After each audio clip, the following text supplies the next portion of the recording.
Fear. It's not very nice, really. But apparently that's not enough for a TED Talk, and I'm supposed to say some more things. So, fear normally pops up when we're doing something scary, jumping from planes, running from bulls, going clothes shopping. But sometimes our fear response gets out of control, and we end up spending a disproportionate amount of time feeling afraid, and we call this anxiety. Language is limiting, and it's sort of frustrating that we use the same word anxiety for both reasonably worrying about a job interview and also crippling terror that prevents me from leaving the house. It's like having the same word for all-out nuclear war and also playful tickle fight. Like, it's a spectrum, and the associations each of us has with the word might not be shared with anyone else who's using it. For me, I've always been more at the unpleasant end of the spectrum. As a child, I was deeply worried about mortgages for some reason. And then, as I grew up, it became obvious that worrying was my main way of relating to the world. Whatever I had to do, I'd worry about. And then I'd worry about the next thing and the next thing, until eventually this endless conveyor belt of worry got out of control, and I ended up living with quite horrible anxiety. I couldn't sleep, I couldn't relax, I couldn't enjoy life at all. And unfortunately, my reaction was to worry about it, which just made it worse. At points, I felt so trapped, I even wondered if suicide was the only way out. Now, as you can tell from this high-definition photo that I drew, I wasn't very open about this. If you'd have met me at the time, I would have given a fairly convincing impression of having things mostly together. I was putting up an image, and that was bad. It was bad for me because I didn't get to share my problems with anybody else. But it was bad for others too because they didn't get to see the truth. If we all put up an image, then everyone struggles alone. So I'm trying to be more open about these things. Hence, I guess, giving this talk, although quite a lot of people would say this is probably taking it too far. I want to ask the question, how do we live less anxiously? And I'm sure it won't surprise you in the slightest to learn that the answer lies in advanced fluid dynamics.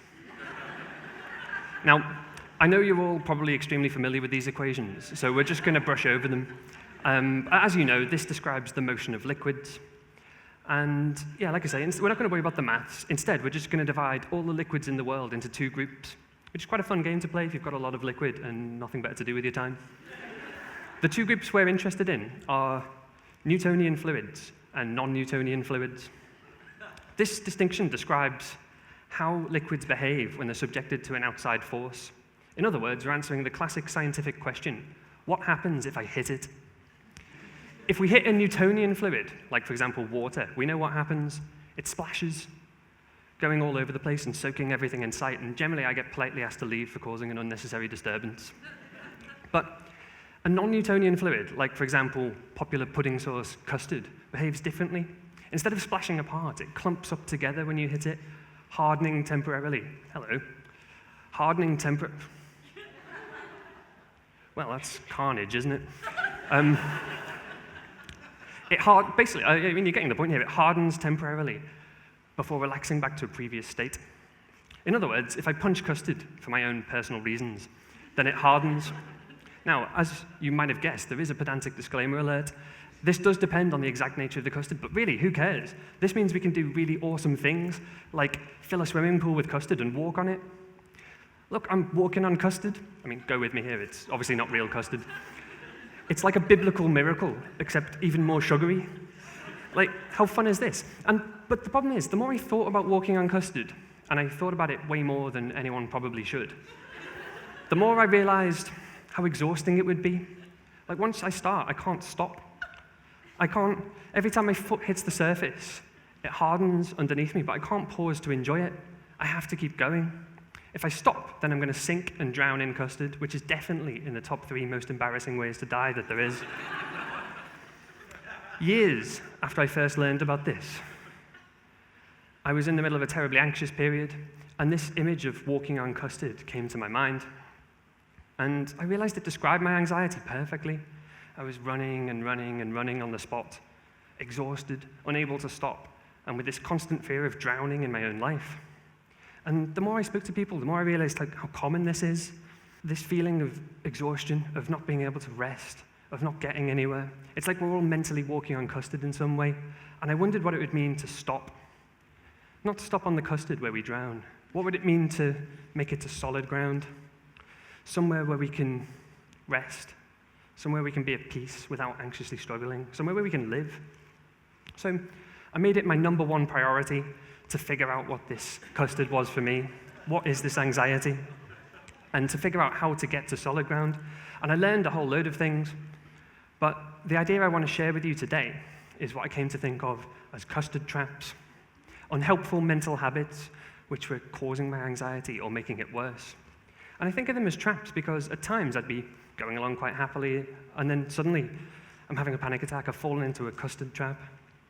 At other points, it was more like a vast sea of custard, and I was trudging, exhausted for months before finally getting to somewhere where I could rest. Some people have told me that this image resonates with them, but for them, the custard doesn't feel like anxiety. It feels like shame or depression or some other emotion. But whatever it feels like, and whether it's a temporary custard trap or a vast sea of custard, these custard traps, these mental habits, share a number of features. Firstly, they appear invisible. Everything we do becomes normal. Our brains are amazing at normalizing things. There's this guy, George Stratton. That's not a real photo, by the way. He wore glasses that flipped his vision upside down. And after a few days, everything started to look the right way up again. Then a few days later, when he took the glasses off, things appeared upside down when he wasn't wearing them. His brain had adapted to the new information. And we do this all the time. If we change something in our homes, paint it, move it around, adopt a vicious angry bear to come and live in the hall, then after a few days, we don't even notice it anymore. It just fades into the background and becomes normal. We're like, don't worry about it, that's just Steve. And we do this with our mental habits too. The number one reason I didn't do anything about my anxiety for so long is that I wasn't aware of all the habits I was doing internally that fed it. They were invisible to me. And the solution to this was observation, self-observation, getting to know ourselves. Now, this idea annoyed and offended me the first 100 times I heard it. You've got to get to know yourself. It's so patronizing and irritating, but it's unfortunately true. Self-knowledge doesn't just magically appear. There's no process that's monitoring our mental habits and letting us know that, oh, maybe you could change those around a little bit and you'd be happier. We have to do the work ourselves to understand what's going on inside us. Let me give you an example.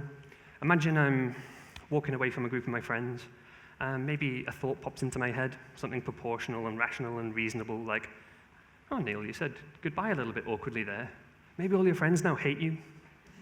If I'm not paying attention and that thought pops up, then I'm going to have an emotional reaction. I'm going to feel bad. I'm going to be thinking, oh, that was a bit awkward now I think about it. And all my friends think I'm super cool, of course. But what if this is the moment they realize I'm not? This could be the end. I'm going to die alone. And I'm on the custard having a bad time over nothing. If I'm paying attention when that thought pops up, I can choose my reaction to it. I'll notice it and can choose. Maybe I'll choose to have an emotional freak out, but maybe instead I'll choose to react to it more rationally. Recognizing what's going on inside us, this self-observation is crucial to making these custard traps visible so we can deal with them in the first place. The second key feature of custard traps is that they're self-reinforcing. The traps themselves remove our ability to escape the trap. They're quite devious like that. Incidentally, Devious Custard is the name of my rapper alter ego, but that's not actually important right now. So they're self-reinforcing. Anxiety, for example, it protects itself by tiring us out. It's exhausting being anxious. It sucks up all our energy and leaves very little energy to deal with the root of the problem. It's self-reinforcing. And this self-reinforcing aspect of custard traps often appears in the form of a cycle.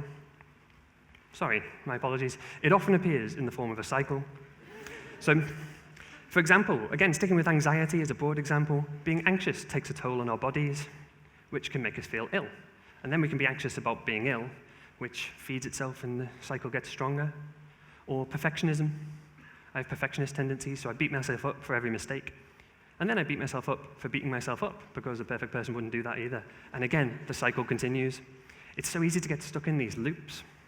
And the solution is to do something different. Oh, hello. To do something different. Lots of previews coming up here. This is based on the very simple idea that clearly whatever I'm doing isn't working. My natural impulse is to do the next step in the cycle I'm stuck in. That's what makes it a cycle. So if my instinct is to sit and dwell on some mental movie of something terrible that I'm convinced is about to happen, Instead, maybe I should stand up and sing the Danish national anthem. I mean, it won't help, not least because I don't know the Danish national anthem, but it will break me out of the loop I'm in. It's something different. It's not me resisting the urge to continue this unpleasant cycle. And if whatever I choose to do isn't helpful, that's fine. Next time, I'll choose something different. And over time, I'll learn some things I can do that are useful ways of getting out of these loops, these traps. The third key feature of custard traps, you may have guessed, is that they're habitual. So they're difficult to escape in the moment, but we keep falling into them in the first place because they're habits. Now, I'm no brain scientist, but I do know that our brains are constantly forming physical pathways. They are essentially rewiring themselves all the time, and this makes us prone to habits. So it becomes instinct for me to go from, oh, there's a slight pain in my left leg, to that's definitely a blood clot, I'm on the verge of death. This link between these two concepts has been strengthened in my brain through habitual repetition. And therefore, what we need to do is to have a really long-term outlook. We need to, oh my goodness, we need to learn to replace these habits in the long term. And this is about learning what it feels like to dip our toes in the custard. What's it feel like just as we're entering a custard trap? For me, there's physical sensations. I get a stab in the chest, a fizz in the brain. There's also situational triggers. I know that anything involving my health is likely to send me into one of these anxious traps. For other people, maybe it's social situations, fear of contamination, any of a million different things. But once we've learned what these triggers are for us and what it feels like to be getting stuck in one of these loops, we can use that itself as a trigger to do something positive. So as I feel myself falling into a trap, that reminds me to take some positive action, something really quick and easy. Maybe I'll drink a glass of water or phone a friend, meditate for 10 seconds, or relive a sporting triumph. I mean, not one of mine, obviously, just one I've seen. But the point is to associate something positive with what was formerly negative. And over time, this can replace the habit. It's like laying a foundation over the custard and transforming it into solid ground. Does this sound a bit too easy? It probably should. It's good to be suspicious of easy answers to tough problems, and anxiety is a really tough problem. I've only touched the surface of the mind management aspects of it today, but there are also chemical aspects, social aspects, situational aspects. Mind management's a really good one to focus on because we can always take more control over what's happening in our minds. But it is difficult, and I've actually got a highly scientific graph here of exactly how difficult it is.